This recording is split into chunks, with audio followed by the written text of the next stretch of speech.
پوری دنیا میں صرف انسان ہی وہ واحد مخلوق ہے جس کو اللہ تعالیٰ نے عقل سے نوازا ہے اور وہ اس کو صحیح طریقے سے استعمال بھی کر سکتا ہے۔ اسی عقل کو ہی استعمال کر کے انسان غاروں سے نکل کر شہروں اور شہروں سے نکل کر چاند اور مریخ تک پہنچ گئے ہیں۔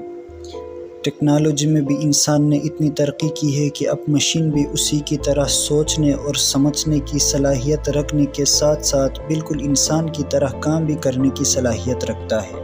اس ایڈوانس ٹیکنالوجی سے بننے والے مشین کو ہی AI یعنی آرٹیفیشل انٹیلیجنس کہتے ہیں۔ سائنٹسٹ ایسے مشین بنا رہے ہیں جو کہ انسان کی طرح سوچ سکے اور اسی کی طرح کام بھی کر سکے۔ یہ انٹیلیجنس کی طاقت انسان میں وقت کے ساتھ ساتھ خود سے بڑھتی رہتی ہے۔ کچھ دیکھ کر، کچھ سن کر، کچھ چھو کر انسان فیصلہ کرتا ہے کہ کس طرح رویہ رکھنا ہے۔ بالکل اسی طرح کا پروگرام کمپیوٹر میں انسٹال کیا جاتا ہے، جس کی وجہ سے وہ مشین بالکل انسانی ذہن کے اصولوں پر چلتا ہے۔ کمپیوٹر سائنس میں آرٹیفیشل انٹیلیجنس کو مشین لرننگ بھی کہتے ہیں، کیونکہ جو سوچنے، سمجھنے، تجزیہ کرنے کی طاقت انسانی دماغ کے پاس تھی، اب وہ کام انسان مشین سے لینا چاہتا ہے۔ مشین لرننگ اسی آرٹیفیشل انٹیلیجنس کا ایک حصہ ہے جو کہ اس سسٹم کو خود سے سیکھنے کی اور خود کو امپروو کرنے کی طاقت دیتی ہے۔ جب انسان کمپیوٹر سسٹم کی اصلی طاقت کو ڈھونڈ رہا تھا، تب انسانی دماغ میں یہ سوال اٹھنے لگے کہ کیا ایک مشین بھی انسان کی طرح سوچ سکتی ہے؟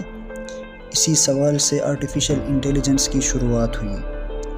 1955 میں ایک امریکن کمپیوٹر سائنٹسٹ جان میکارتھے نے سب سے پہلے آرٹیفیشل انٹیلیجنس لفظ کا استعمال کیا تھا، اور انہوں نے ہی 1956 میں ایک کانفرنس میں اس ٹیکنالوجی کے بارے میں بتایا تھا۔ اسی لیے انہیں فادر آف آرٹیفیشل انٹیلیجنس بھی کہتے ہیں۔ ناظرین، آرٹیفیشل انٹیلیجنس کا استعمال زندگی کے مختلف شعبوں میں ہوتا ہے، جیسا کہ mobile phones, auto mobile cars, manufacturing industries, gaming, health industries وغیرہ۔ میڈیکل فیلڈ میں آرٹیفیشل انٹیلیجنس مختلف مقاصد کے لیے استعمال ہوتا ہے، جیسے انسانی جسم کے اندر دیکھنا، انسانی رویوں کے بارے میں معلومات اکٹھا کرنا وغیرہ۔ آرٹیفیشل انٹیلیجنس کی ہی مدد سے مائکروسکوپ کی کوالٹی کو بہتر بنایا گیا ہے، جو کہ مختلف جراثیمز پر ریسرچ کرنے میں اور آسانی ہوتی ہے۔ ایڈوانس ٹیکنالوجی کا استعمال غلطیوں کو کم سے کم کرنے میں ہماری مدد کرے گا، جس کی وجہ سے جلدی فیصلہ کرنا آسان ہوگا۔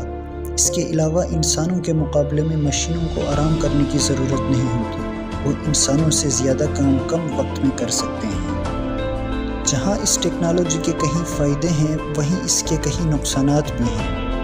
مشین اگر خود سے کام کرنے اور اسے محسوس کرنے اور پھر خود ہی اس سے سیکھنے لگے تو انسانوں کے لیے ایک بہت بڑا خطرہ بن سکتا ہے۔ مثال کے طور پر سائنسدانوں کا کہنا ہے کہ اگر مشین خود سے سوچ کر انسان کو اپنے لیے خطرہ سمجھے تو یہ بہت بڑا نقصان ہو سکتا ہے۔ ان سب کے علاوہ یہ بہت کمپلیکس مشین ہونے کی وجہ سے بہت مہنگے بھی ہوتے ہیں۔ اس کو مینٹین رکھنا اس لیے بہت مشکل ہوتا ہے، اور یہ مشین ساری نوکریاں لے کر انسانوں میں بے روزگاری یا ان ایمپلائمنٹ میں اضافہ کر رہا ہے۔ مثال کے طور پر ڈیل E2 ایک سافٹ ویئر ہے جو گرافک ڈیزائنرز کا دھندا چوپٹ کرنے جا رہا ہے۔ آپ سادہ سی انگریزی میں اسے حکم دیں کہ فلاں مصور کے اسٹائل میں کوئی خاص تصویر بنائیں جس میں کوئی خاص ہدایت دی گئی ہو، تو صرف 4 سے 5 سیکنڈ میں پینٹنگ آپ کے سامنے ہوگی۔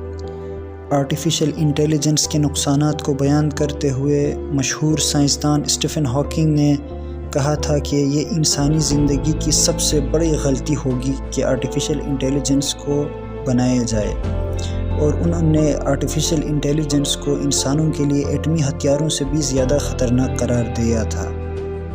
امید کرتے ہیں ہماری یہ کوشش آپ کو